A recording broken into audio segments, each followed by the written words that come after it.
separate matter, just the reports of men in Russia trying to flee the country. There are even some reports of people trying to harm themselves physically to try to avoid conscription. I know the White House has drawn a distinction between the Russian government and the people of Russia.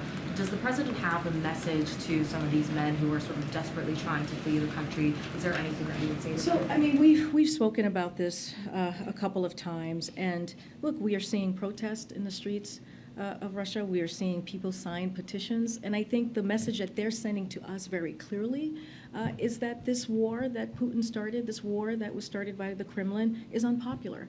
And there are people out there in Russia, Russians who do not want to fight Putin's war or put their lives or die for it. And so that has been made very clear. Their message has been made very clear. You know, we continue to say to folks, I know there was a question that was asked about seeking refugee from persecution. You know, we believe that regardless of their nationality, they may apply for asylum in the United States and have their claim adjudicated on a case-by-case basis. So as far as that, we welcome any folks who are seeking asylum, and they should do that.